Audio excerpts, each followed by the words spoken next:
In Portugal, there's a YouTube show full of fun facts you need to know. Carl rings the bell and the members show to the GMP morning show. Featured guests will come and they will blow your mind. The audience will do so in kind. The little vanity mixed with some insanity on the morning show with GMP. Good morning, Portugal, and I'd like to welcome you to another fantastic day. Hey, you gumpers.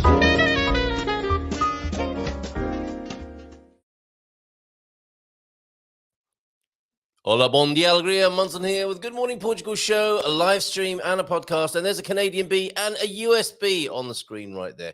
How are you this morning? Where are you? I can't see you. Ah, there you are.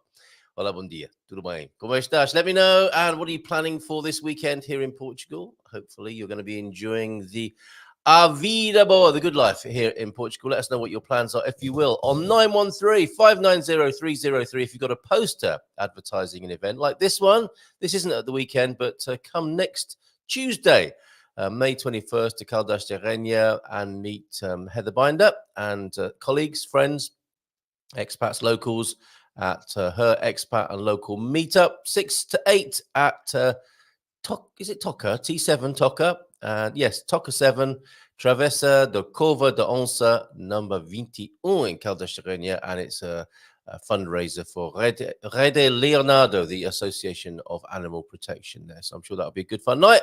And if you haven't met Heather Binder already, you can get to do so in real life, in person, in Caldas de Rainha here on the Silver Coast. So what else have you got planned, especially this weekend? But posters like that for upcoming events in the coming weeks. Also very welcome as things start to warm up here for the Portuguese Festa season, which starts in spring and ends at Christmas. Isn't that great? Yes, a very quick, is this a disclaimer or an apology? This picture is circulating on our São Martinho de Porto grapevine community group. Wow, people were saying, where did you get that? It was sent to me by that rascal Paulo Ricardos down there in the Algarve. He took that picture. Well, he took the bottom part of it while he was here on the Silver Coast last week. But I think the top part has been added. So fact check, fake on that particular picture there. And I'm sorry if I got people excited. I mean, it's nearly as good as this one, isn't it, that I shared with you yesterday? So sorry about that if you got very excited or even disappointed about what you missed in São Martinho de Porto. That's the good news. You didn't miss anything. There was nothing like that happening in São Martinho de Porto. You had to go further north in Europe for that sort of thing over the last couple of weeks. Right. Well, what we did see in São Martinho de Porto, which is equally stunning, was that, which I think is a real picture. That too may have been enhanced a little bit, but a lot closer to the truth, shall we say, that particular picture there, you rascal Paul Richards in the Algarve. Hope you're well this morning. And we've got Hugh. Hello, Hugh, has joined us from Visio as well, Tondela. A good morning from Hugh and Jane. We have sun this morning. Well, lucky you. We don't. It's quite grey and damp here. Pete also disappointed. He's mowed his lawn. No euphemism. He's actually mowed his lawn and it started raining again. So he's got more lawn popping out of the ground already. I imagine he can hear it. If he gets really quiet, we'll have a look at it ourselves. When he gets really quiet in Fundao, I'm sure he can actually hear his lawn growing, vast as it is, and thirsty as it has been, and blessed by rain. We'll have a minute of beautiful central Portugal tranquility with Peter. Thank you for sending that in, Pete, on 913-590-303. All your other serving suggestions for great weekends in Portugal this weekend, pop them in the chat if you will. And that's the way to make connection with our guest today, who will be Bobby O'Reilly, Coach Turner back from his trip of a lifetime in Portugal. I hope you don't mind me calling it that, Coach. I mean, I think that's a fair review, isn't it? Oh, fly in the studio. Or shall I go with the electric today on the forehead? Let's see if we can have some Feelgood Friday fun with added electricity this morning. Won't be much Feelgood Friday fun for that little fella if I catch him. Anyway, where was I? Yes, Coach Turner back from the trip of a lifetime in Portugal. I think that's a fair review. and a bit of a review from the man himself as he recollects on the fine and fun time he and Mrs. Turner had over here in Portugal. Mrs. T, lovely to meet Leslie on the trip, of course, as well, and to see them both in their fabulous motor car that they drove down in from the UK, the beautiful blue Porsche that you'll have seen on this show. And we've got a little video, a little summary video, and we'll chat with Coach Turner at around 9 o'clock this morning. Bobby O'Reilly in from about 9:20, looking at some of that new government proposed legislation, new housing measures. That's how we'll refer to it, which we've got over at the Portugal Club. Let me pop that into the chat so you can have your own say on that as well. Take a look at that. That's a summary. Thanks to Tom for pointing. I think it was Tom who pointed us in the right direction for that. And there's a great response from Stephen White as well over there. So that's at the Portugal Club. Good to see you here, Hugh, by the way. Love to Jane. And Deagle's in, James is in, and Coach Turner's in as well. I'll let him do his own God Squad tip of the day. We've got some events from Bairandi. Morning to you, Bairandi, as well. Let's just make sure we've said hello to everybody. And I'm going to load up all these lovely events. I've got a couple of vids to play for you. And as well as Coach Turner and the Bobby O'Reilly, who also might be very pleased to hear about the news of the final decision, it would appear. We talked about this on the Dream Team session last night. The Lisbon airport will be south of the river, which is another great reason or validation, vindication for Bobby and his choice to develop on the south side of the river. I think he called that and saw that long before many others did. So the airport south of the river is only going to help with his future plans over there. And I'll be asking him, like I asked the Dream Team last night, what else he fancies in the form of infrastructure. High-speed rail to Spain, that's in the pipeline, kind of. Metaphorically rather than actually, although I imagine there will be quite a lot of civil engineering and tunneling to get through to Spain on the new high-speed rail link that is proposed as well as part of that new airport plan. And already the prices of property have gone up, I believe, in Alcochete, where the proposed airport site will be, or near to Alcochete anyway. A nice, quiet little place, it used to be. Not for much longer. 10 years' time, Rodney, it will have changed almost entirely, I think, over that way. And yes, of course, at 9:45 or thereabouts, as well as the coach, as well as Bobby O'Reilly, it's a bit of this morning. No, not that, but this. Filomena Friday. Yes, impromptu Filomena Friday action this morning. She was with us last Friday, of course, teaching us about Portuguese language and culture. And she's bringing some Turkish friends with her at about 9:45 this morning. They're over here, some Turkish pals who are in Coimbra. And they're joining us live on the show this morning. Yes, I wasn't expecting that either. So looking forward to the coach, to Bobby, and to Filomena with her friends from Turkey a little bit later on in the show. But it's just you and me for the time being. And let's see what you've been up to in the comments. Bom dia, Gumpers. E feliz sexta-feira. Gradually returning to normality, though made a vegetable soup yesterday with chorizo in. So I think a bit of Portugal has rubbed off. See you all shortly. Oh, and I've got to try something Portuguese as well for you this morning with a fabulous brand name. Have you seen these sweets in a Portuguese shop? Are they actually Portuguese, I wonder? I found them in my local independent supermarket. That flies on my forehead again. Should we see if we can do this? No, missed him. Okay, I don't know if they are Portuguese sweets. There's every other kind of language on here. 100 grams of sugary goodness. But we'll take a look at those. Oh, dear, they're Spanish. I was going to try and pass it off as trying something Portuguese. I'm trying something from my Portuguese supermarket. That's kind of tenuous. Let me tell you what they are now. Who doesn't love these first thing in the morning? They're Winkies, everybody. Has anybody had a Winky yet this morning or at all in their lifetime here in Portugal? Winkies, gummy bears, not that sort. You 420 folks, not those sort of gummies, just straightforward kids gummies called Winkies. What were they thinking? Right, so the Portugal has been rubbing off on the coach. See you all shortly. Right, this fly has got to go. Right, he's just taunting me and then flying away like that. So we'll save your God Squad tip of the day there, coach. And we'll go to James now. Bom dia, Gumpers. Feliz sexta a todos. Como estás? A correr a vosso dia. How's your day going, basically, right? And a mindful moment from James. I'm going to do some mindful insecticide now. Whee, you lucky so-and-so. It takes considerable knowledge to realize the extent of your own ignorance. Thomas Sowell. Thank you very much for that. You know, you got soul here on the Good Morning Portugal show. Thomas Sowell, that is. It takes considerable knowledge just to realize the extent of your own ignorance. Oh my goodness, quite stoic, and it's not harsh exactly, but not the warmest and most compassionate and loving of mindful moments this morning. Mindful dad joke then.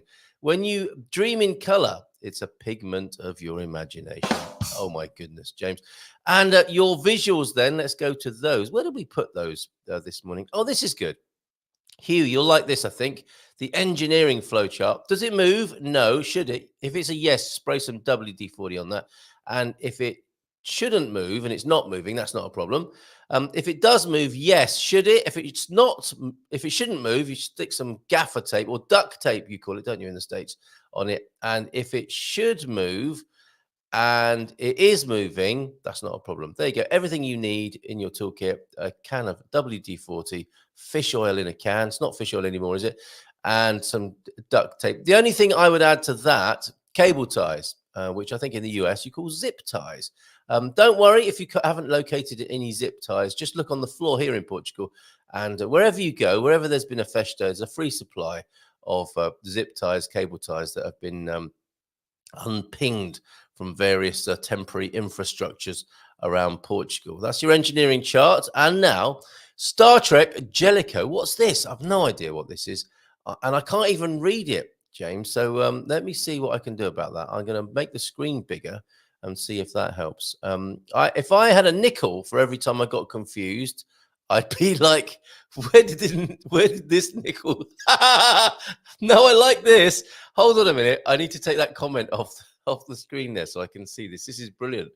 I can tell. Barack is here. Hola, bon dia from Lord Travancore. Finally, a bright and sunny day. Well, good for you, and good for you and Jane as well. So it looks like the north and central is getting some better weather this morning. Hold on a minute. Let me just take your comment off there. Oh, it's not actually hiding anything anyway. But let me go back to my full-size screen so I can actually read this. If I had a nickel for every time I got confused, I'd be like, where did this nickel come from? And then there'd be another. And I'd think, what's with the nickels? Leading to more nickels and confusion. And eventually I'd be slowly crushed by nickels without ever knowing why. Careful what you wish for. That's brilliant this morning. I don't know. What is Star Trek Jellicoe? And who are those people on the screen? I think they came into Star Trek long after I stopped watching. Carl is talking about Winkies, zip ties, and lubricants. Not sure I've tuned into the right show. You so know you have, Peter. And I think we're going to go for a ride with you on your tractor now. And thank you very much. From Winkies, zip ties, and lubricants to a little ride with Pete this morning. Let me take off that Star Trek Jellicoe, whatever that is. I really don't know what that is. Next generation plus one or something. Okay, roll VT then, near Fundao this morning. Pete thought it was safe to put the tractor away and the grass cutting equipment, but no, more rain.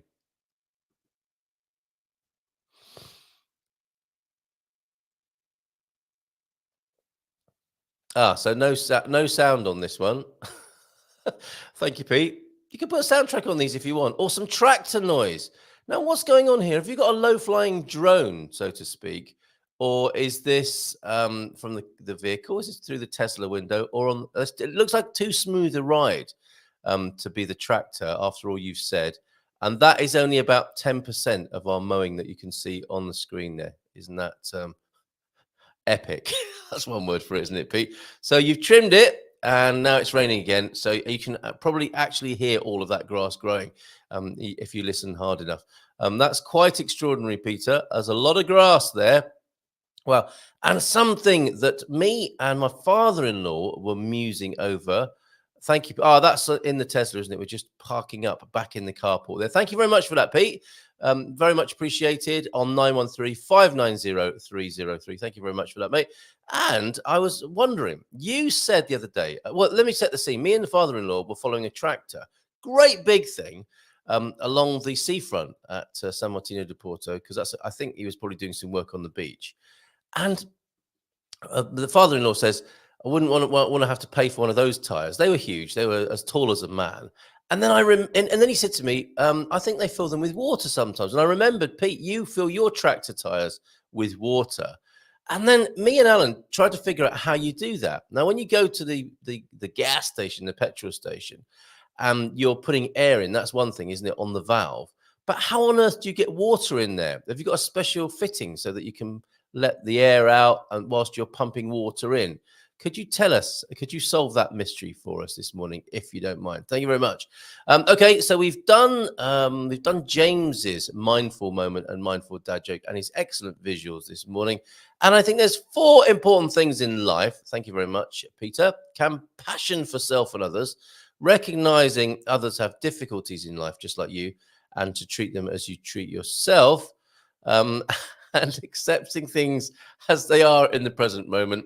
Peace of mind is the highest happiness, or just remember the acronym CRAP for sure. Okay, so compassion, recognition, allowing, and peace of mind. Very good, Pete. Thank you for that. Mindful moment there. Looks like Portugal isn't the only thing rubbing off on people. It looks like James has rubbed off on Pete, which is an image that you'll struggle to remove from your mind this morning. You're very welcome. Good morning, Carl, and everyone from Winsurance this morning. Hello. Thank you for popping in this morning. Is that Nunu, I wonder? Good morning, bon dia, Carl and Campers. Warm 12 degrees, hoping to be 20, and then a cracking hot weekend. Cracking weekend in Casa de Belfast. And nice to hear that. Good for you, Deagle. Lots of love to you and Kathy.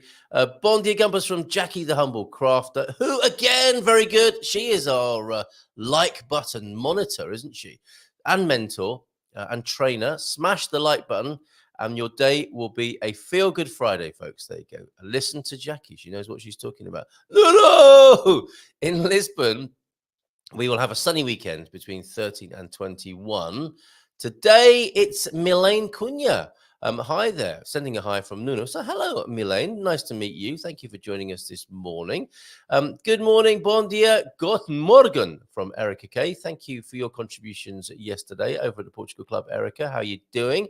And be careful pronouncing that surname. I do not know what you're talking about. Hola, Milane. Prazer en constelar. At Winsurance. James, pleased to make your acquaintance. And bon dia, Malta. Bon fin de semana, todos. We'll come to your events now, because I've got a feeling that we might not get round to those if we leave them till later. The fly is back. For those of you who are watching some big screen action in high definition, you may see a fly being splattered on my capacious forehead this morning. Bon dia, todos as well, from Antonio F. And anything fun planned for the weekend, Andy? Pray tell. He's got a few serving suggestions from the Bairrada for us, Pete. Bon dia, Peter. Pete from Antonio F. And Michael Barton is in with an hola, bon dia, Portugal. Bon dia, Gumpers. João Denot has been quiet. He's been on tour at the moment, so he's having fun on the Iberian Peninsula. Iberia Curious, is that what we call it? No, what do we call that? I forget now. We've done so many things here on the Good Morning Portugal show. Karen and I are getting ready for our walking weekend in Pampilhos de Serra with the lovely Filomena. Oh, very good. So maybe you'll meet some of those Turkish friends there as well. This fly really is annoying me now, flying straight into my face. High-speed train to Leiria would be nice as well. True. Yeah, we have got quite a weedy little single-track line, have we not? It's sweet, it's pleasant, and it takes you to lots of fabulous places along the Western Line, literally in every sense along the coast here, but it's very slow. Single track, obviously, it's not going to be fast, is it? I don't know, how do trains pass each other? They got to wait, haven't they, until there's a suitable place to do so. That's not conducive for high-speed travel, is it, really? Stopping at every station. It's not the quickest and most rapid of lines here in Portugal. High speed on the coast. That's a good shout there. Thank you, Erica. Good morning to you. They didn't say which 10 years the airport will be built in. My guess, yes, there is still some cynicism, understandably, about the airport plan. My guess is 3010 to 3020. Shame, as we love Alcochete, and it will lose a lot of charm. Says Peter. Está tudo bem, obrigado. From Antonio F. Espero que esteja tudo bem convosco também. And that was in response, in case you need to know, to Erica K's Hola, Antonio F. Tudo bem? Barack is saying Hola, bon dia, of course, as Lord Travanca. I'm going to go with a Travanca. Rhymes with a Spanker. You see, you thought I was going to say something else there. Finally, a bright and sunny day. Anything to do with Wee Willie, Winky? I don't think so. You sure them gummies are not 420, Carl? Happy to test for you. Well, they look inoffensive enough, and they were in the children's sweet section, and I didn't see lots of people crashed out in the car park or rushing to the checkout to buy Mars. I'm guessing they are not. So there you go. In case you missed that. Oh, Coach Turner's going to see this. The first thing Coach Turner sees as he claps his eyes on the screen are some Winkies. There you go. If you were within reach, don't do that, Coach. If you were anywhere near me, I would be offering you one of those, which you might not want to partake of. Morning, Big Tony. Hope you are having a great week. Glad I changed the tractor chains, as it looks like another round of mowing just when you thought it was safe to retire the tractor for the year, or at least for a few months, right, Pete? Nope. Carl is talking about, well, we've done that one, haven't we? And I shall continue to do so, Peter. Antonio. To Pete, just got notice of the Irish Music Festival, which does sound a bit like, if we say to Bobby later, the Irish Music Festival, he'll be grabbing his river dance trousers and wanting to make his way over there, starting in 2 weeks. Irish, not Irish, but Irish Music Festival. Love it. Lots of good music, and it's free as well. That's awesome, isn't it? Thanks for the heads up on that, Antonio F. And I fill mine with water. Here we go. We have a special valve to do it. Okay, so you get your hose, as it were, Pete, and pump water in via a special valve, which locks onto the usual valve, of course. It's the only way into a tire, isn't it? I would fill them with lead if I could. Tractor tips are very scary. Wow.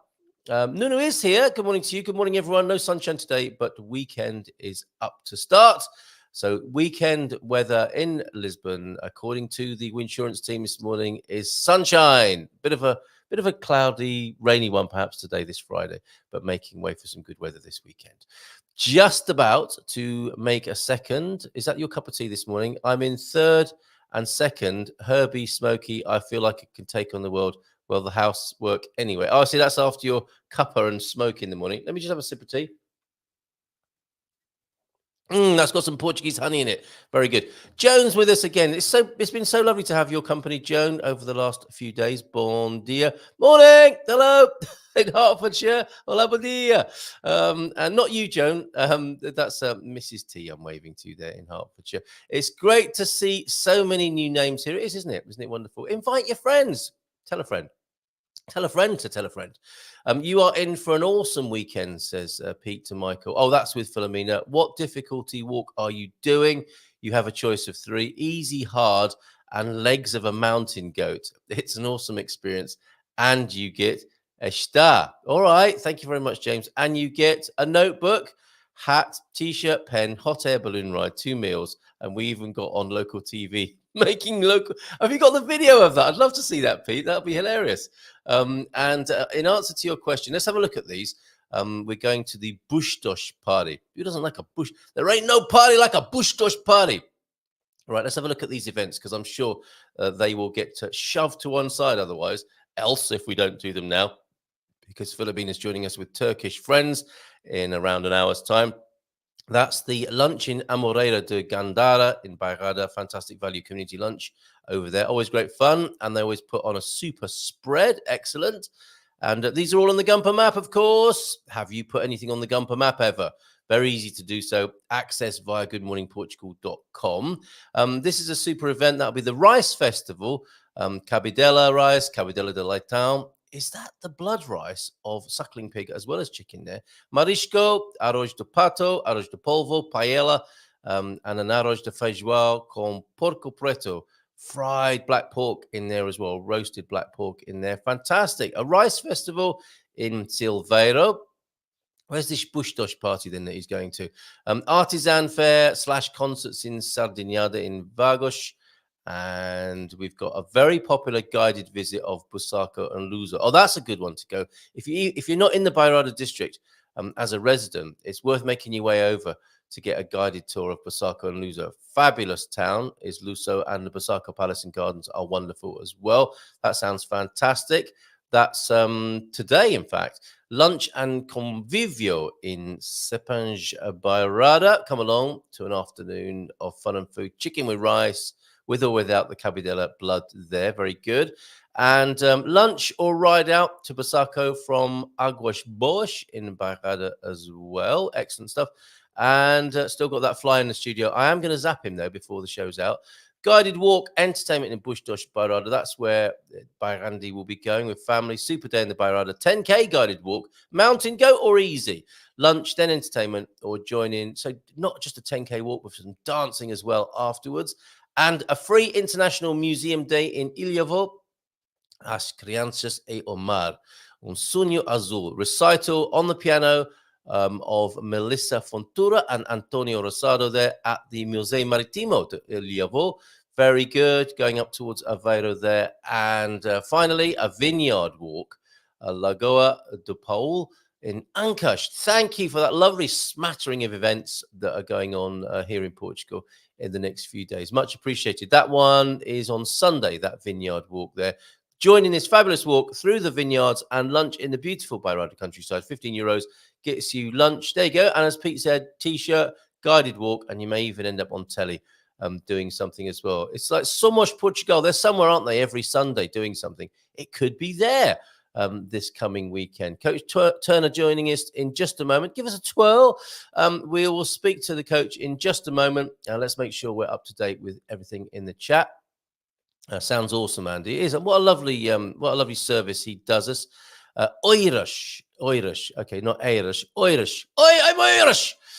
Who's in Hertfordshire? I'm on the Grand Union Canal in Tring at the moment, so not far from Coach Turner. Coach Turner's in Hearts. Carl, why did they not just reawaken Beja Airport approximately 1 hour each way? It was on the cards as a possibility, wasn't it? Beja Airport. Was that an ex-military airport? Hour each way to the capital and the Algarve. Can't believe a new airport in the capital, and the government thinks it's a great idea.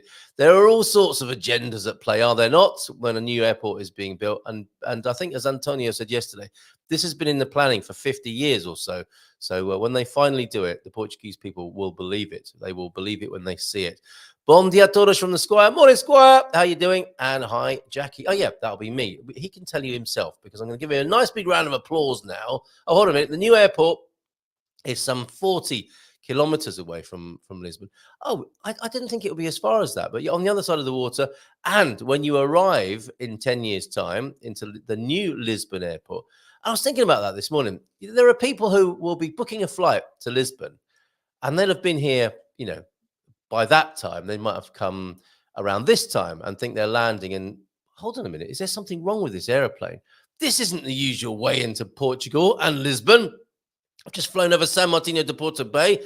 And what's happening? We're not flying over the city. Well, I guess they will fly over the city, but they'll be leaving the city in the rearview mirror, as it were, and flying a bit further south, 40 kilometers further south by the sound of it. However, when they land and they're in this new place and like, wow, the airport's been moved, they get in their hire car and they will be driving across that awesome bridge, the Vasco da Gama Bridge, which takes about, 10 or 15 minutes to traverse. An amazing piece of engineering and an incredible way to enter the capital in your new hire car that you've collected from the airport car hire place. Let's find out if Coach Turner drove his fabulous blue Porsche across the Vasco da Gama Bridge, because we're going to talk to him now. Big round of applause. Coach Turner. Let's get ready to rumble, Ian. How are you? Morning, Squire. I'm very well, thank you. Very well. Fully recovered. And yes, we what did. A trip you've been on. And what did you think of that lovely bridge? It's stunning. I do actually have a video of it, which I will ping you at some stage. Oh, but I'd it love to does- see that. It takes sort of 10 minutes of, oh, it's a bridge.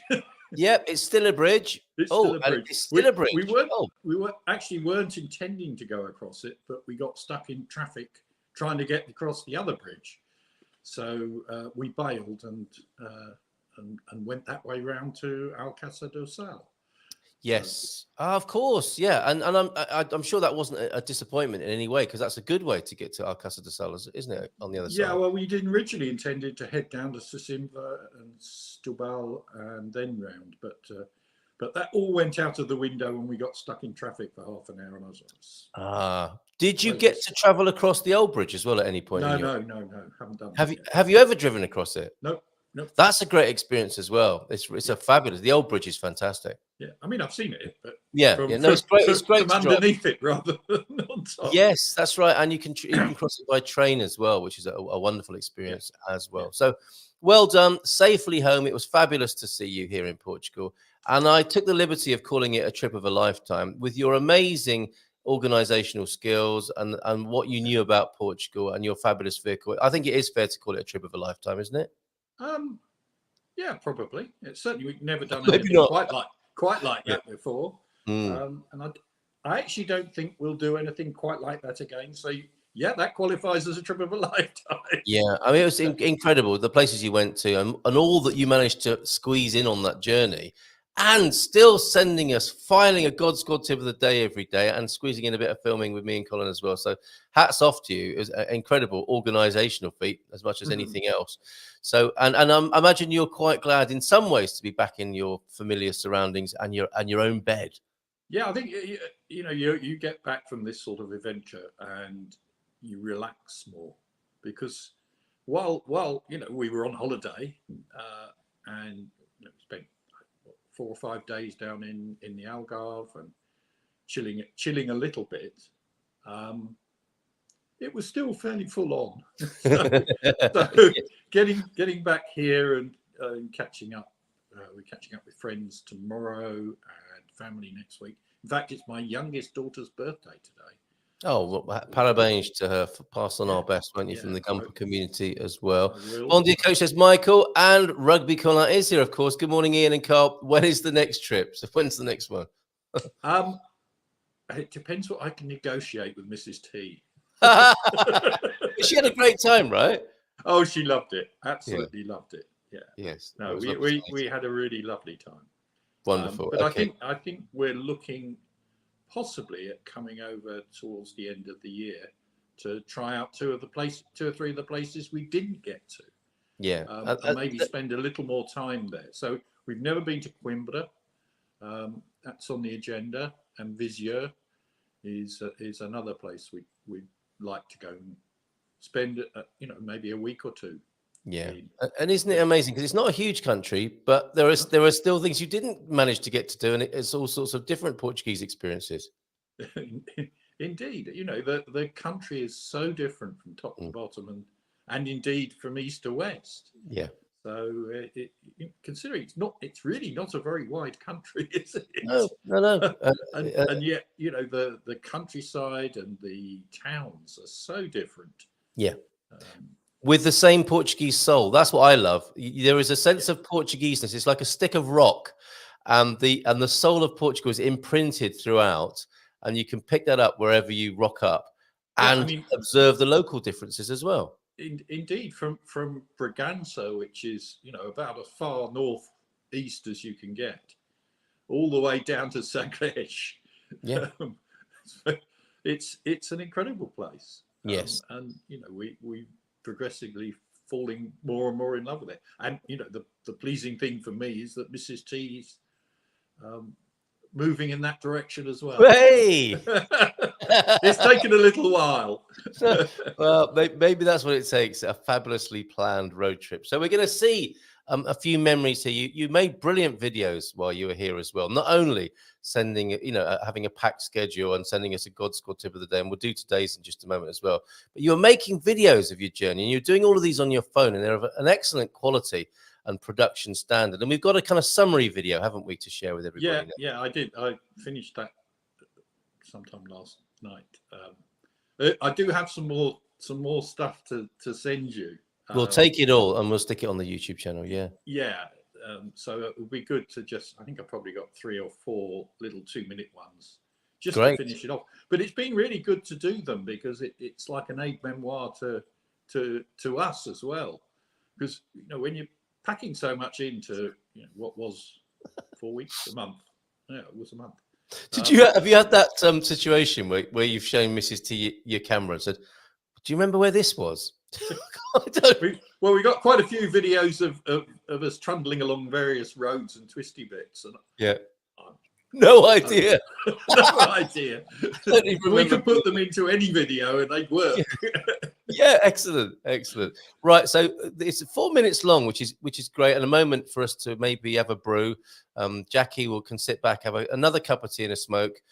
Grab your coffee, grab your tea, sit back and enjoy this excellent production from Coach Turner here, very kindly put together as an aid memoir. I mean, back in the day, Ian, you'd be thinking, when can I go to the chemist to pick up the photos of the trip to Portugal? Now you're making your own movies whilst en route. It's amazing, isn't it, what could happen in a few decades? It's astonishing when you think about it. Yes. I mean, I remember sitting with my great aunt in her front room, a parlour, watching her black and white TV because we didn't have one at home, and the moon landing. Incredible. When you think how far we've come since then, at least technologically. Yes. Probably not politically. Or spiritually, necessarily. We've got some areas of improvement, and we're a few AFIs for humanity. But the technology thing is coming on in leaps and bounds, isn't it? Yeah, that's about it. All right, so let's sit back and enjoy this video that you've very kindly prepared for us.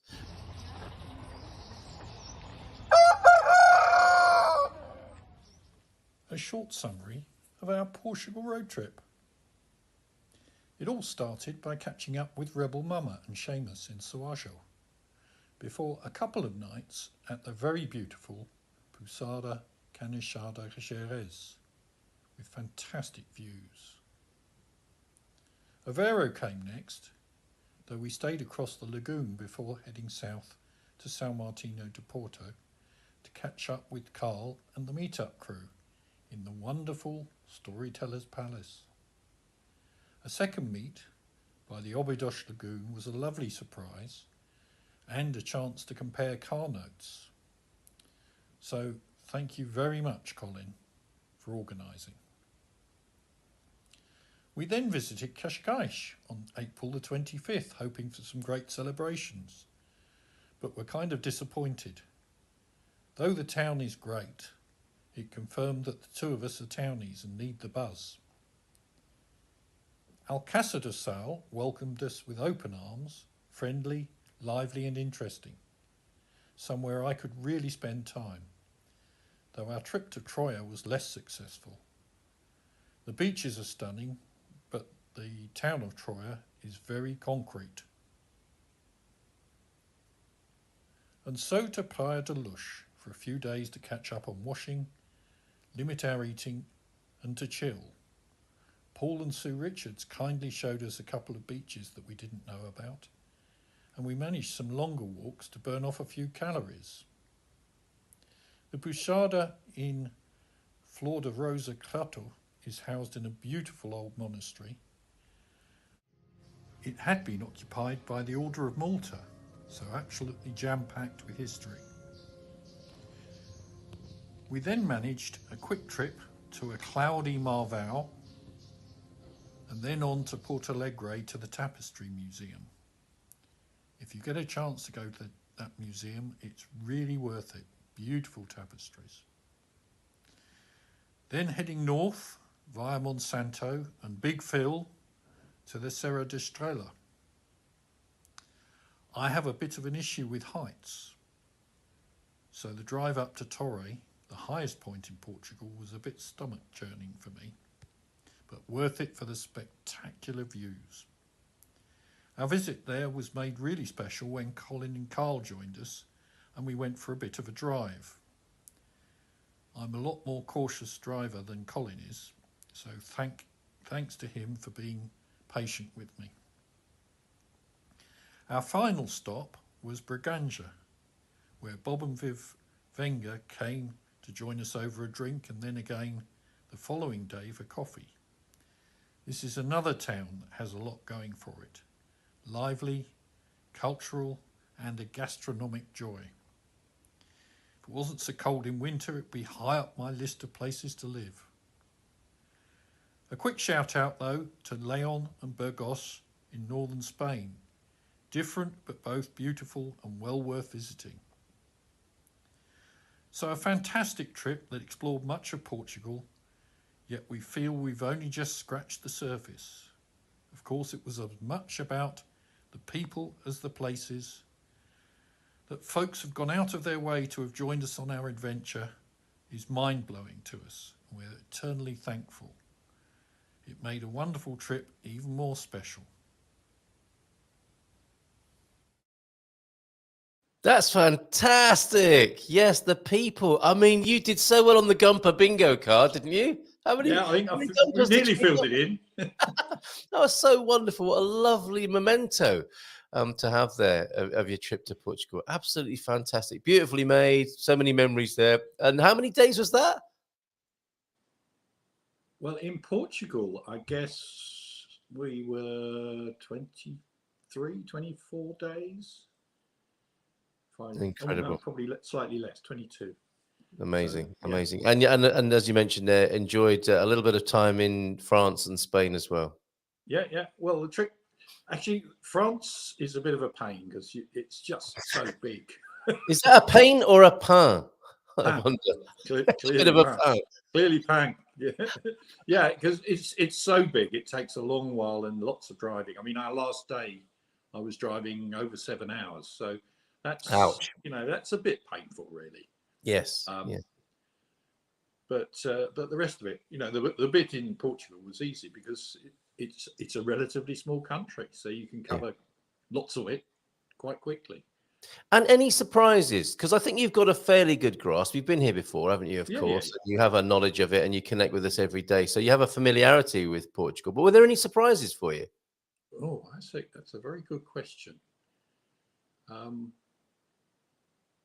There was What was up with Cascais? That's the other thing I wanted to ask you. That was perhaps the biggest surprise. Is there was Right. absolutely nothing going on the 25th of April. No, really? Yeah. I mean, I'd chosen Cascais. I didn't fancy going into Lisbon because I thought that'd be completely mad. Yeah, and you're right. You're right to think that. And we've been to Lisbon before. In fact, we've been to Cascais, but not for more than a couple of hours. But I thought, well, they're bound to have something, but they didn't, which was a bit disappointing, really. But it's a lovely town. There's fantastic museums, the beaches, obviously, but that's probably not why you go to Cascais. It's just a real vibe to it that is pretty cool. And I love the juxtaposition of modern buildings and old buildings that are there too. Yeah. Because I'm a bit of an architecture nut, but seeing the old stuff and new stuff literally side by side is very cool. I enjoyed that. Yeah. Same in Aveiro, to be fair.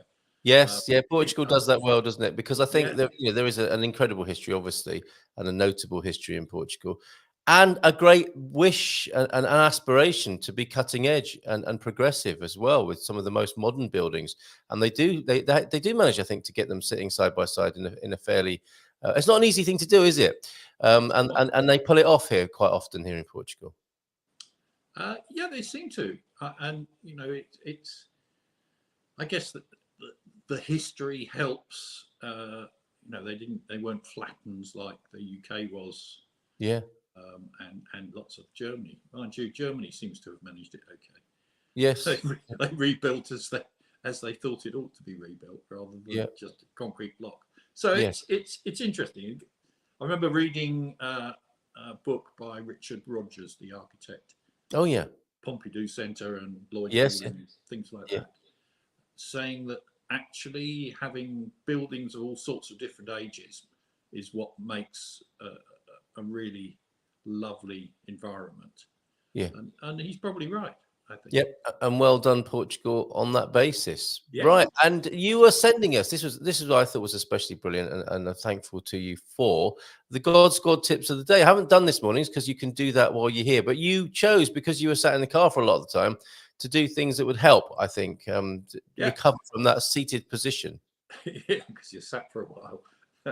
So just this week we've just done some sitting ones, but of course, actually, the most important one is to stand up.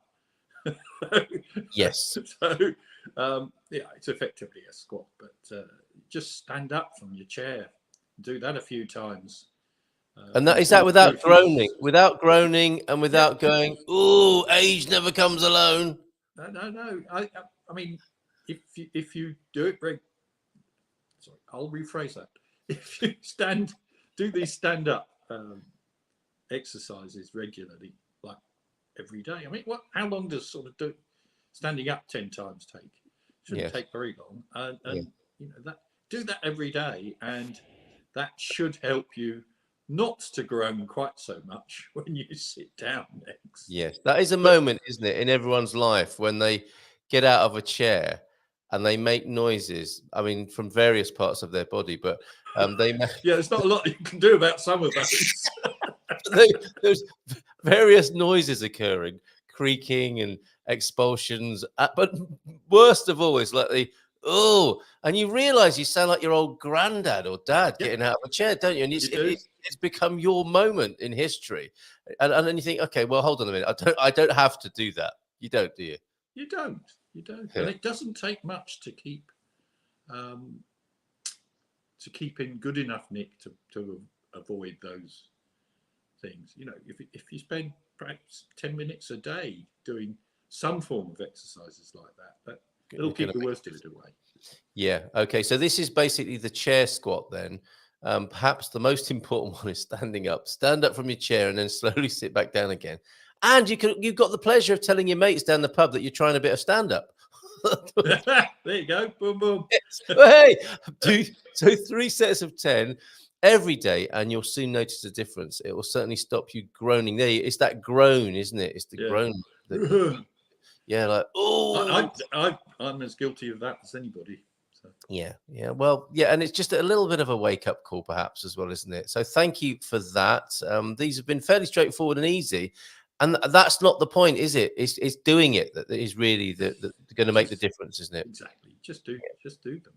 They are easy, but it's amazing how little you actually do unless you really think about it. Yes. So lying down ones next week. Oh, excellent. That'll be a lot easier for a few of the gumpers here. Fantastic. We're looking forward to that. We've got a bomb deer and the perils of autocorrect here. It was an explosive start to the day.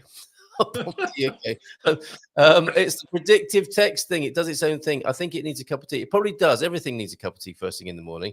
And we found out last night, I think it was on the Just Landed call where we spoke to Grace. Thank you, Grace. It was lovely to talk to you last night in the Expats Portugal Just Landed webinar. I always like doing those and finding out about how people have got here, why they've come, and where they've decided to end up living. Sarah Davey, of course, who's just moved here, and Henry Ken of Holborn Assets was on as well because he's just moved to Portugal.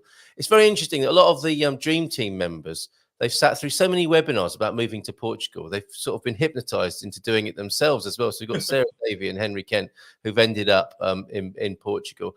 And do you know that saudade often translates as sausage on autocorrect? So I think there's room for me and Bobby O'Reilly possibly to record a new Fado song called Sausage, maybe. I think there's some, but you've got to be careful if you're saying something, sending a message to say, I really miss sausage, or I'm suffering from a really bad case of sausage this morning. Please help. It might be because your autocorrect has stepped in with you there. Bobby joining us in just a moment. Jackie, it's a nightmare, especially when trying to write Portuguese. And Kashkai, so you know, isn't Portuguese, it's American. Maybe try again on the 4th of July there. and one of the interesting things about the 25th of April celebrations, it was celebrated more, I think, by left-leaning authorities, wasn't it? Socialistic, communistic authorities were much more into it, and maybe Qashqai's just like, oh, no, we don't do that sort of thing here. We don't celebrate. We don't celebrate people's revolutions. It did seem like that because there were celebrations in Alcázar. There have been celebrations all the way down the coast. Yes, in Qashqai. So yeah, it's always been that way. I mean, there's a UN base there, NATO or UN or something like that, and a lot of Americans have always settled there, and military folk. So yes, that's right, Jackie. In answer to your question, it's about as Portuguese as the Algarve. Pete doesn't care, does he? What he says. If you like that sort of thing, yes, the autonomous region of the Algarve, along with the Azores and Madeira, as I was saying yesterday. Coach, please let us know when you'll be in Coimbra. We'd love to meet up. So other Gumpers wanted to add themselves to your Gumper bingo card, and the selfies, of course. And it was lovely to see those photographs with you, with various people, Big Phil there, and Bob and Viv, and others on your video.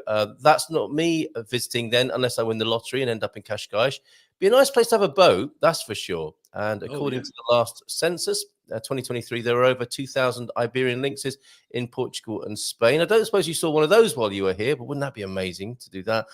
For me, Qashqai has a Beverly Hills vibe, says James. And greetings, Carl and Ian. Of course, you saw Paul as well, who's still here in the Algarve. And Qashqai equals Montecito more than Beverly Hills, in my opinion, says Erica there.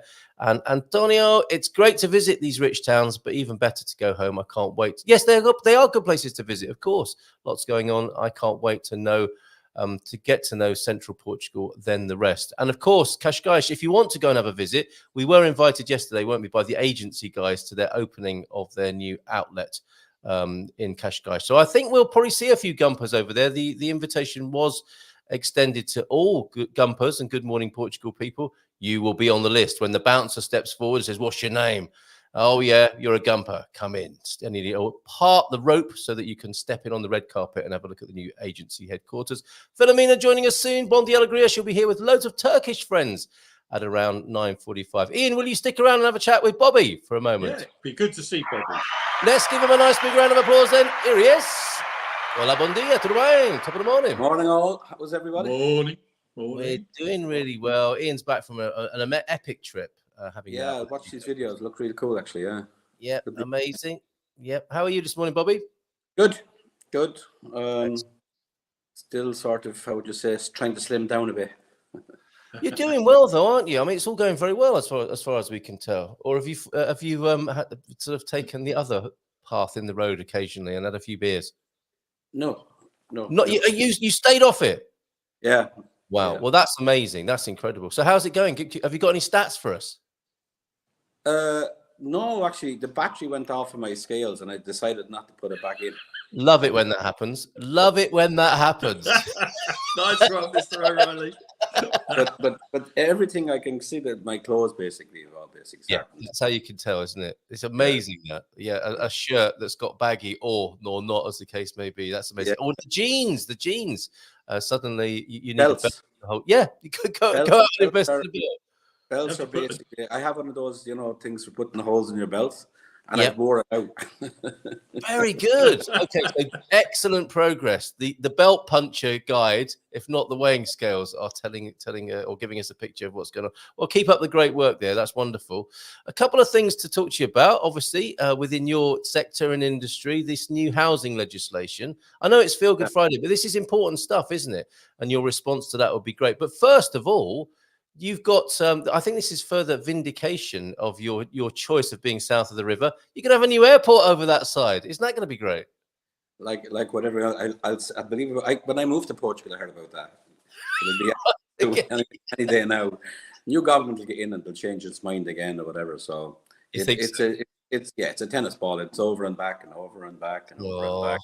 And I'm after hearing final decisions loads of times. So I don't know, but I think it would be great because a lot of people think, okay, it's another Lisbon airport, but you have a lot of people who live on the South Bank and also a lot further south as well, Yeah. And I was listening about Beja as well, but if you've ever driven to Beja, you'll see what the infrastructure is like to get there.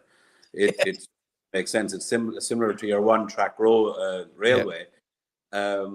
In the sense that, you have to be very careful driving the roads. Not everyone over here drives very carefully, as you know.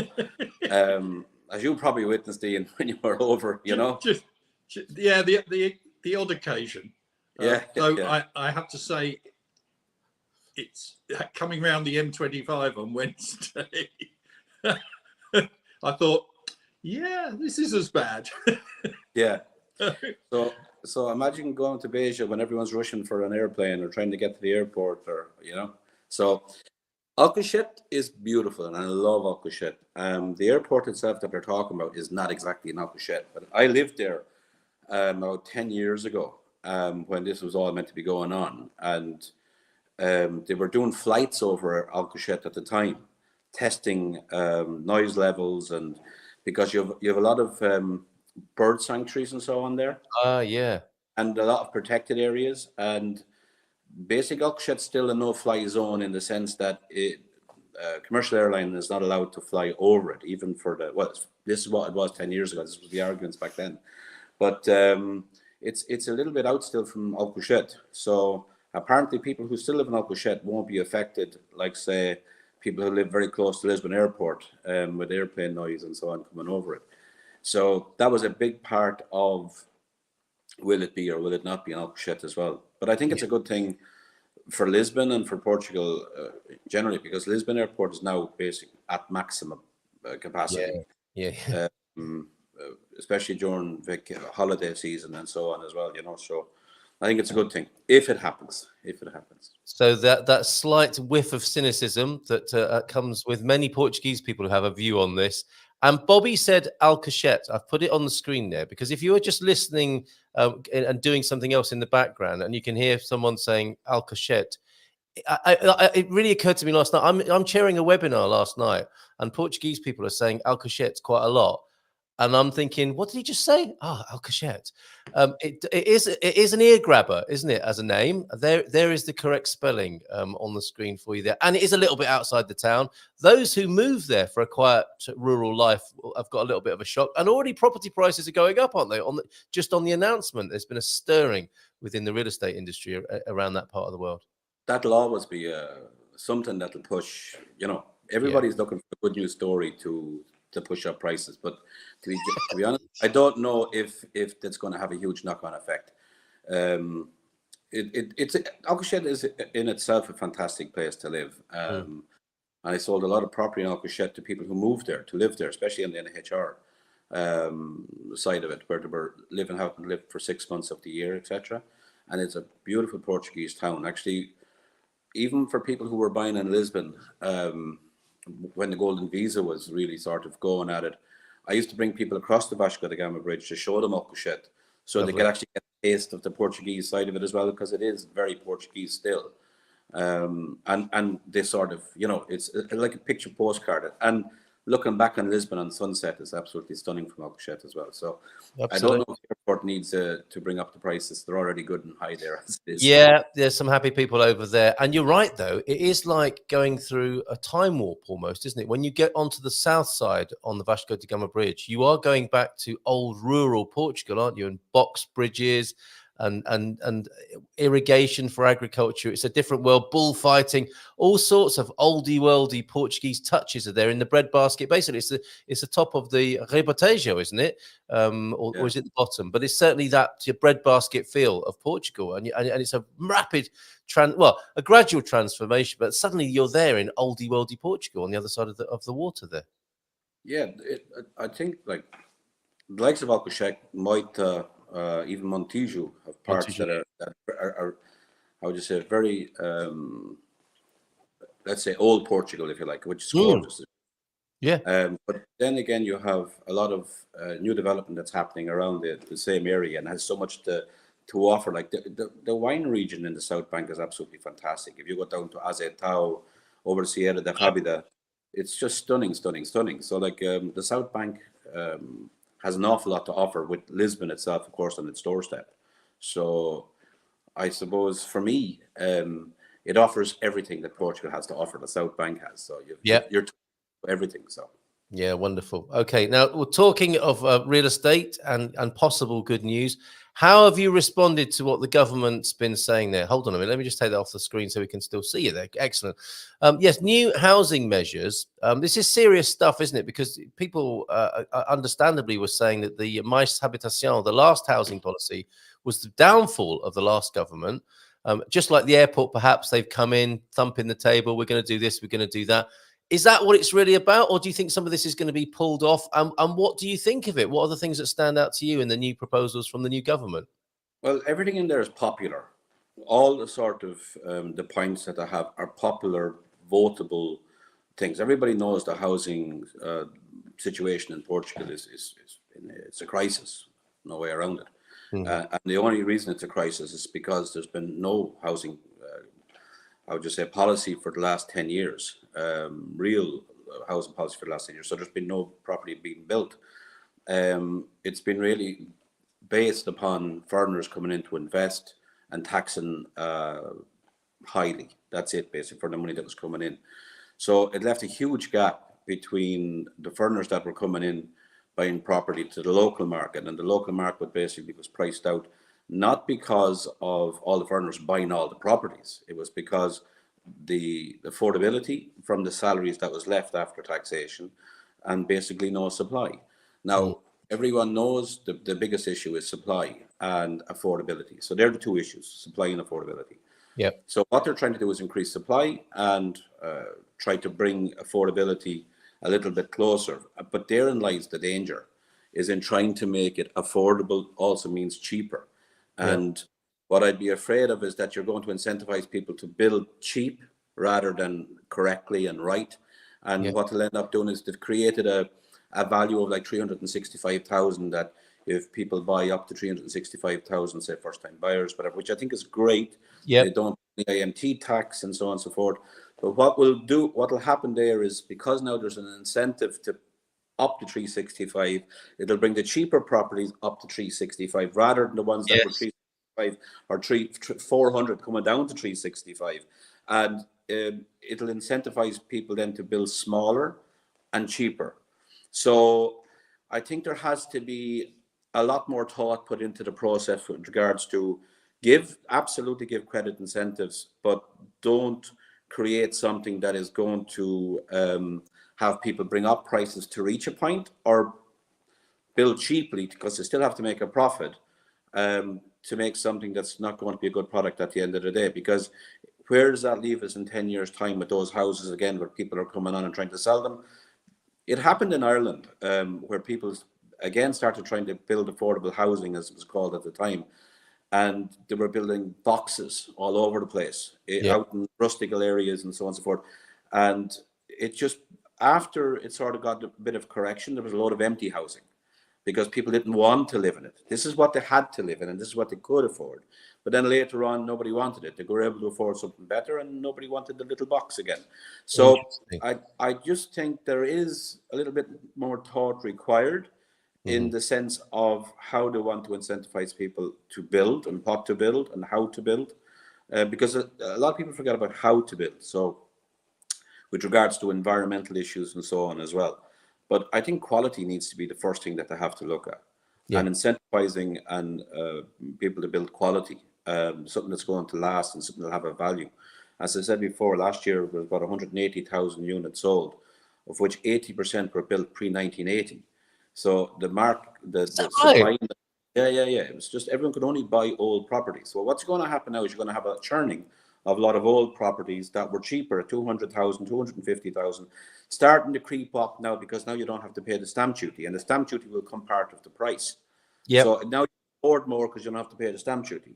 So this is where in lies the pitfall, and I think this needs to be thought about.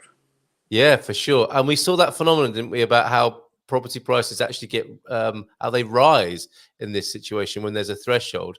And that was the situation with the golden visa, wasn't it? With the 350,000 and 500,000 thresholds, people were putting their prices up so that they could sell a golden visa to people. That it's a similar sort of situation with that, isn't it? So it's difficult when governments just introduce a price threshold. But is there any other way of doing it? Yeah, I think what you do is you give a tax credit. You can give tax credit to people. So in other words, you work within their affordability and their tax payment regime, and you give them a tax credit based on a type of property that you're incentivizing people to build, because people will get a tax credit if they buy it. But the price, the market always is like water. It'll find the level of where affordability is, and people will only buy for two reasons. One, obviously for a home that they can afford to live in, or to buy a house to rent that someone can afford to rent it. So a correction of, trying to get people to a point, a 365 point or whatever it is, I don't think it's a good idea. I think if you get, for example, a 10% tax credit off of the value of the property, let's say take a property that's 400,000 euros, and if you buy a property that's 400,000 euros and you get a 10% tax credit, that's 40,000 euros paid over 10 years. That's 4,000 euros a year as tax you don't have to pay. So they're not giving you, the government is not having to spend any money, but basically over a 10-year period, they're spreading out that 40,000 euros to incentivize people to buy that property. But it won't increase the value of the property because loads and loads of people want to buy it for this price. They're still, and it won't matter to the developer that this first-time buyer or this house owner is getting the tax credit. But also, I think by bringing the cost of the IVA down on construction, because IVA is a huge cost on construction, 23% IVA on construction. If you look at it, if a house costs 200,000 to build, it's nearly a quarter of that is plus IVA. So it's 250,000, if you know what I mean. So it's actually more. It's nearly 250,000 to build a house. Yeah. So it's for an apartment or whatever it is. Now that's a huge gap. And if you're looking from a developer's point of view and he's looking at trying to get his profit margin over, it's over that IVA price as well. Yeah. So, and if the price goes up and up, it's going up 1/4 each time as well of every product that you buy from a construction point of view. So I think IVA needs to come down on construction because it's non-recoupable either. As a developer, for example, if I buy something, bricks or whatever it is, it's plus IVA, or services, it's plus IVA. I can't get that IVA back. It's non-recourseable. It's a cost. It's like buying more bricks. Wow. That's a harsh tax, isn't it? That is a very harsh tax. It's a great way of generating money for the government. But it's given that it's like essential for people to have somewhere to live in the way that food is essential for people to eat. They recognize that, don't they? With 6% IVA on food. I don't know if there are other exceptions with food, but that is a very harsh tax to impose on building and places where people need to live. I don't know if you've got a view on this, Ian. You're driving around Portugal, you're having a look. I mean, you were saying you were very fond of architecture. What would you like to see being built? And what are you aware of anything in these proposals that the Portuguese government have come up with? No, I wasn't until today. So right. I'm every day is school day. I think what and it didn't surprise me because I kind of knew it, is the number of abandoned properties. Yeah. Around the country. You know, that's partly the Napoleonic inheritance laws, isn't it, that are an issue. And I do wonder whether that could be addressed so that, you know, more of those old properties came to market. Doing what Paul Rees does. So those properties could be, you know, refurbed, remodeled, and put back onto the market. It is a shock and a surprise to everybody who comes here, isn't it? And then the first thing they see is, wow, that's a beautiful doer-upper. Oh, and there's another one. Oh, and it's got a phone number on it. I'm going to ring them up and we're going to buy our dream home in the middle of Portugal and do it up. Then they realized that the phone number was written on there in 1987 when it was first available for sale and since has stood empty.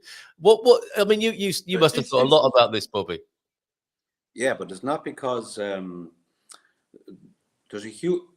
Okay, when you see, you're right, but the thing is, the reality of it is, it's not the historical ownership situation. That's actually been addressed to a point because they put taxation on empty properties and so on. So if you want to keep it, you're going to have to pay for it. Yeah. Even in some cases where they can't find the owners, you have Santa Casa is now taking the properties and renovating and selling them into affordable housing, which I think is a great policy. Yes. But the issue actually lies within the local councils. Now they're trying to address it, but if you look at historically how it's been, is you had so many departments within the local council of what you had to go through of what you could do to that property. It made more sense to just walk away and build a new property than look at this beautiful building with beautiful architecture, to remodel it and so on and so forth. It's nearly like, I don't know, it's best to put, but it's like they don't want you to touch it nearly at all. They'd rather leave it there like this than, or to just make it so difficult. Like I've had buildings in Lisbon that's taken me 5-6 years to get planning. And it's because they're in historical areas and so on and so forth. And you go through, first of all, you go through what they call the GPCG or whatever it was. And this was the historical crowd that would say what you can and can't do. But they're only giving you, at this stage, they're saying guidance. We've had this, for example, with a building where they give you guidance, okay, we don't have a problem with this. And then someone changes in that position, and you go ahead, you submit the planning, and the planning says, okay, now send it back. After 3 years, send it back to these guys. And these guys go, no, don't like that. You do have a problem with it now. No. Yes. Yeah. And it's banging your head against the wall, and you have to look at the market, the way it sort of has corrected itself and so on and so forth. So we have one building that we're still, now hopefully this week in Lisbon, that will eventually get planning to put a new roof on it, basically. Right now, it's an 8-apartment building. On the top floor, there was 2 apartments that you either had to be an Oompa Loompa or the Hunchback of Notre Dame to live in it, because there was absolutely no room to live. A niche, literally a niche market. And the thing was that there was absolutely no headroom in it. I'm small, I'm short, but the thing is, I even had to bend down in it. And these were people that was, when they were, I don't know how they lived in it, but the bathroom you had to back into, for example. And I joke, and we were saying we want to put a new roof on this to actually not put up a new roof and to build it up, not make it any higher, just actually bring up the side walls and put a new roof on it.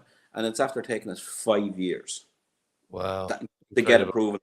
And it just makes sense to everyone who saw it, but nobody, again, was willing to stamp it. Now with the new laws that changed, we're sort of using them against them, in the sense that if they don't give you an answer within a certain period of time, it's granted. So that's good. Yeah. So they've now moved things along. Now you do still take a risk that you go ahead and do it. Someone has 10 years to come back and say to you, sorry, no, we don't like it. So you have learned to be so patient here, haven't you? We can see that. Yeah. Right. We have a lot of people getting ready to join us on the screen. I know you're a fan of Turkey, Bobby, right? And we've got lots of Turkish friends about to join us from Coimbra, funnily enough. We can explain. And I think we've got somebody live from Turkey as well this morning, which is a bit special. Coach Turner, I think you're going to go and have a coffee, aren't you, in Hertfordshire, in His Majesty's Hertfordshire. All right. And it's been lovely to see you this morning. Guys. Thank you for summing up your journey, your adventure. And we'll see you soon. Everybody. Take care and bye for now. There he goes. One piece of manner to Coach Turner. And if you want to learn more about this, the housing measures that we were talking about, I think basically you're broadly in favour, Bobby. And just like the airport, you'll believe it when you see it, sort of thing. I think it's a great step. I think it's a great first step. I think just they need to have, and there probably are, there's a lot more clever people than me that's looking at it. So I'm hoping that just, think long and hard about what it's going to mean down the road, rather than just let's get voted back in. Yeah, well, I hope they do consult people like yourself, and rather than just come up with ivory tower political ideas, they connect with the people who know what they're doing, the developers who've been doing it and have got experience. Let's see what happens with that.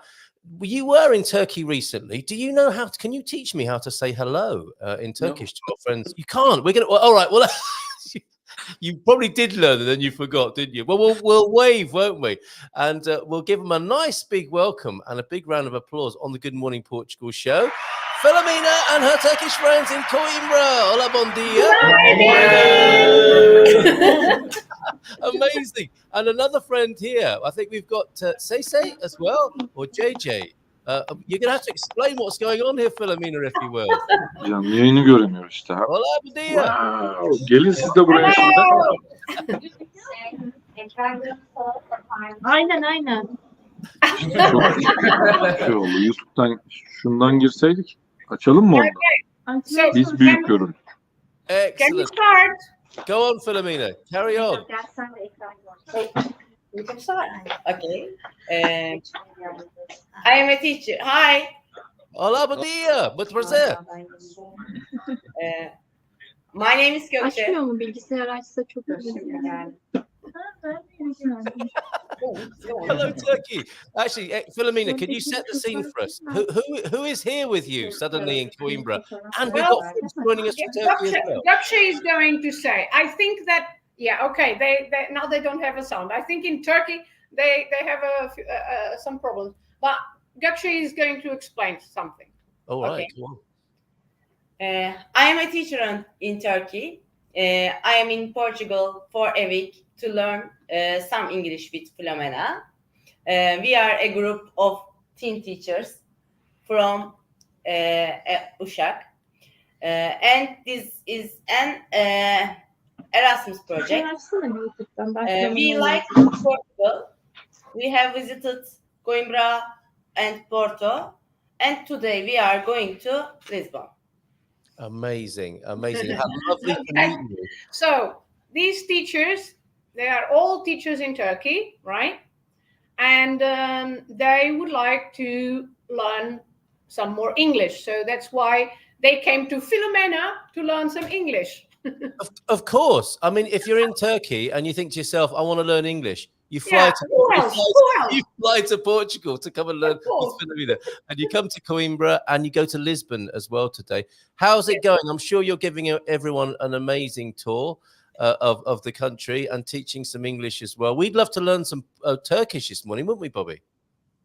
Maybe. Absolutely. Yeah, I love Turkey. Can we do a bit of that? Where was it you were in Turkey, Bobby? Istanbul.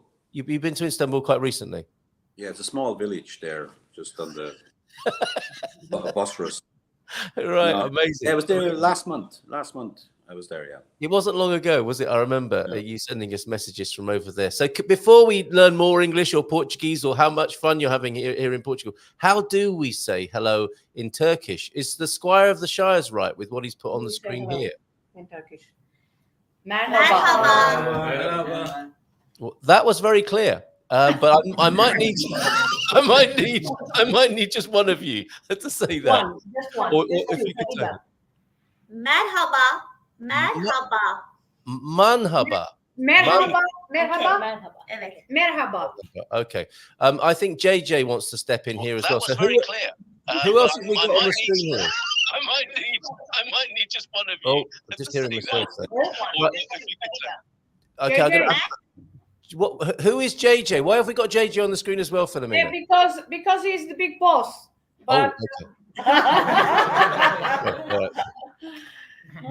All right. I'm gonna unmute the mic and we'll hear from JJ now after the echo has died down. yeah, I don't know. Who is JJ? Why have we got JJ on the screen as well? Carlitos. Because he's the big boss. But No. Carlitos, we just met with you. I'm gonna unmute the mic and we'll hear from JJ now after the echo has died down. Yeah. yeah, I don't know. Mhm. Who is They JJ? have, I think they Yeah. have. Now I think it's going around in a massive loop over there, isn't it? JJ, it's Yeah. very difficult because we finished the echo. Do you hear us well? Yes! What a result. Yes. Great. But sorry that we need to see the first streaming and later on just we'll share our thoughts and feelings now. And first of all, Carlitos, we have met with you in Turkey, in Uşak, and sent regards to you, same as we did the previous section of this course. Yep. Do you remember just around 1.5 years ago? I do remember connecting with Şey Turkey diyorum ki before, adama. thanks to Filomena. And Yes. actually, JJ, actually, his Açman name is lazım. Carl. İşte yapacak bir şey yok. JJ, We'll share our thoughts and feelings now. We do Okay, remember. well, We do remember. Never mind, Carlitos, never mind. All right, so let's move on and find out what you guys have been up to on your schedule here in Portugal. Then learning English in Portugal. How's that going? Learning First English of all, or learning English in Turkey, because this program last year was in Turkey. I went there to Uşak. This year, Yes. we came here. absolutely, to Uşak. Tell us about Uşak then. I don't know if Bobby's been over there, but he might be interested in visiting. JJ, Tell us about Uşak, JJ. Here in Portugal. Then learning English in Portugal. How's that going? I think That was about half an hour ago. We're hearing that. yeah, Now, yeah. Bobby has famously said If you ever say to me, come and visit, if you're ever in Turkey, if you're ever in Uşak, come and visit. Is that invitation open to Bobby for him to discover a bit more of Turkey? Yeah. Participants maybe will introduce Uşak you as well, because we have a lot there, 10 guys, 10 team members. We have been already sent to Coimbra now. Excellent. So let's learn a little bit more about Uşak, shall we, Bobby? From the team over in Coimbra, I'm going to mute you up again, JJ, because we've got a really difficult echo. But can you tell us about Uşak, somebody in Coimbra? About Uşak, what can you say about Uşak? Uşak is small city. Small city. And What's the famous meaning? tarhana soup.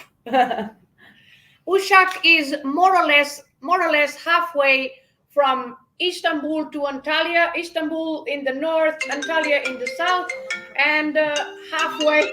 Sorry about that. Halfway, more or less between the north and the south, is Uşak. Ah, okay. And I'll ask on Bobby's behalf. Are there some good real estate opportunities there? Selling, buying houses. Is it good to buy a house in Uşak? Yes. Yes, it is. Yes. Yes, you can buy a house in Uşak. We'll be over in a couple of months' time. It'll be the Englishman and the Very Irishman cheap. in Uşak. Ferida says very cheap. Good, some bargains, some value over there. Excellent. Right. So, what have you got lined up today then, Filomena, for these lovely people? For today, Yes. well, today we are finishing because we have been working since Monday. And so today we are finishing our course here in Coimbra. We are in Coimbra.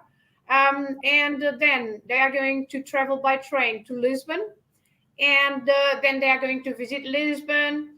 And I'm going to the walking weekend in Pampilhosa da Serra. I'm not going with them.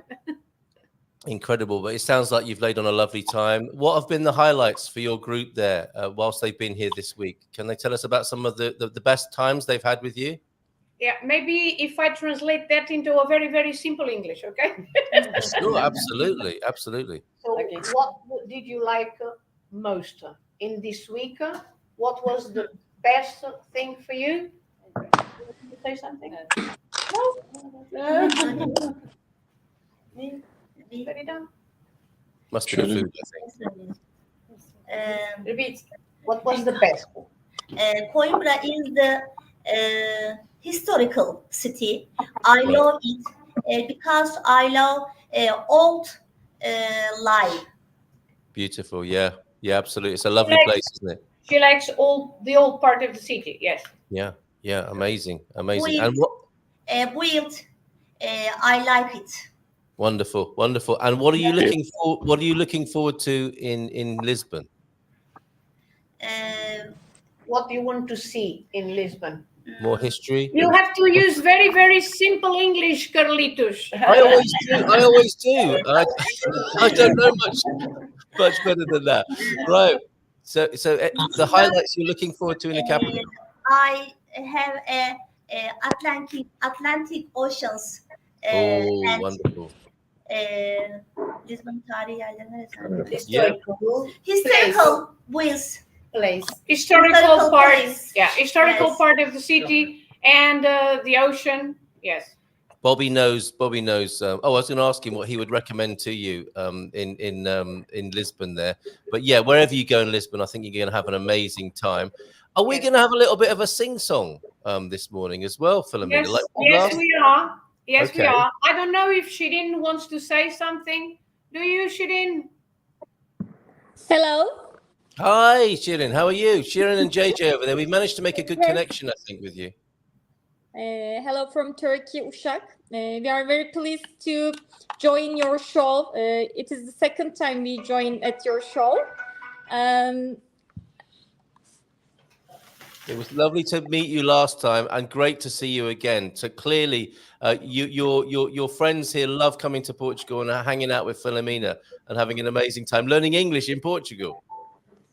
Yes, Filomena is a really expert in teaching English. So our participants are lucky to be there with her.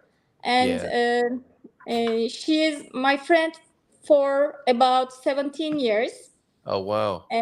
Yes, and we have met several times in that period. We are happy to see our friends in Portugal. Hope we will be in Portugal too. Yeah, wonderful. Well, when you come over, come see us and stay in touch with the show, of course. That's a good question, actually. How did you get to connect with Turkey in the first place, Filomena? Sorry. I was preparing a few things here. I can see that. But how did you how did you connect with Turkey in the first place? Was it through the Erasmus? We also met in a European Union project. I was teaching at a secondary school, and we cooperated in a European Union project.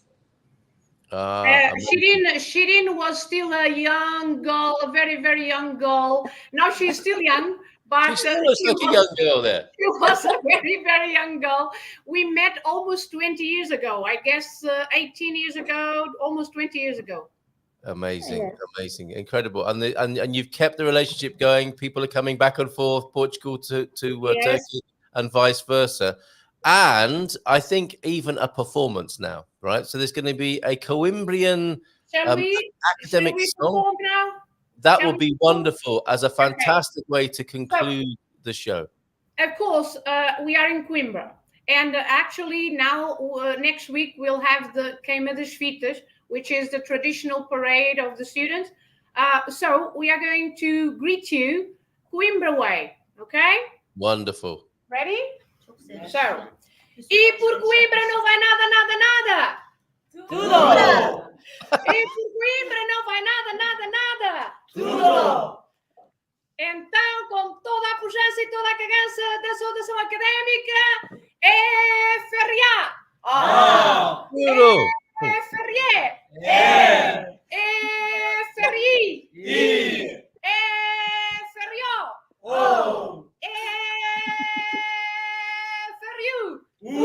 Fra, fre, fri, fro, fru, arri, qua, arri, qua, arri, qua, arri, qua, arri, qua, arri, qua, chiribi, ta, ta, ta, ta, hurra, hurra, hurra.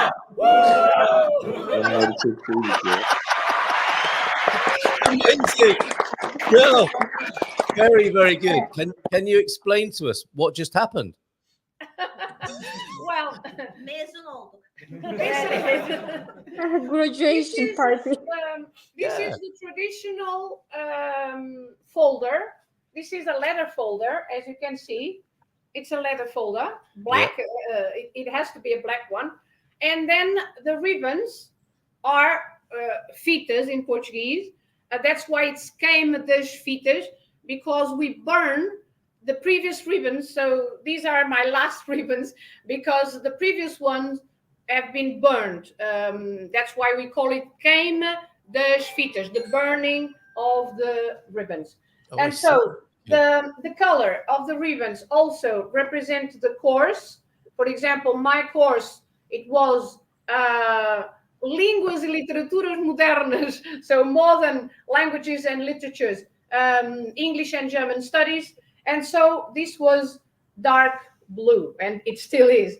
On the ribbons, you have messages written by your friends, your family. So each ribbon has messages written by your friends and your family to congratulate when you finish your course. And then, of course, we have the cape, the famous cape that Harry Potter has, right? Yes. Everyone gets to be Harry Potter today. Wonderful. So, and this is the cape that you wear. So, excuse me. So, excellent. You wear the cape. Okay. Oh, that looks so wonderful and like so that. snug. Transforming to a beach. Yeah. To a beach. This is a Coimbra student. Wow, fantastic. Thank you for the explanation there, Filomena. That's absolutely wonderful this morning. And thanks to all your friends. I think before we go, Thank you very much, JJ and Sirin over there in Usak in Turkey. Thank you so much for joining us. Good to see you both again. Thanks a lot. At the beginning, we have a problem about the echo, but now we have solved it. But it's really nice. We always get there in the end, don't we? We don't panic. Calma, tranquilo, and here we are. All is well. We're going to go have a great weekend now. But I'd love to say an individual hello and thank you to each of your friends there, Filomena. So would everybody like to introduce themselves? Do you want to say your names? Say your name. So Please. your name, you already said it, but you can repeat. What's your name? Gökçe. Neşe. Yeah, tell names. Feride. Mehmet Nur. Mehmet. Hey, have you asked to us or to them? So we have They're doing Carl. their names. Carl, we have. Do you know how many Mehmet? I think Mehmet. Four. Four Mehmets. Mehmet. Four Mehmet. Excellent. The gathering of the Mehmet Mehmet. Yusuf, Mehmet Yusuf, Mehmet Süleyman. Excellent. Second Mehmet. Four Mehmet. Mehmet number 1, Mehmet number 2, Mehmet number 3, and Mehmet number 4. Absolutely lovely to have Mehmet, all the Mehmet this morning. And I think we've lost. Oh, and Usak, do you over there in Usak? Do you want to introduce yourselves as well? Be lovely to make your acquaintance. There are two ladies we haven't met. Hello again, I'm Nesime, not Mehmet. And who else is there? Hi, I am Melahat. Like Mehmet. She's Right. awesome. Name is Mehmet. No, we'll be able to make a good guess with names next time we see you on the screen. So come back. Bon fin semana. Have a great weekend. Maybe the last thing we could do is, how do you say have a wonderful weekend in Turkish? Could you do that How do for you us? say have a nice weekend in Turkish? İyi günler. İyi günler. İyi günler. İyi günler. Ignash, have a great weekend. Ignash, and have a great weekend. Ciao, all the best. Bye for now. Thank you so much. Wonderful. Let's go and have a cup of coffee, everybody.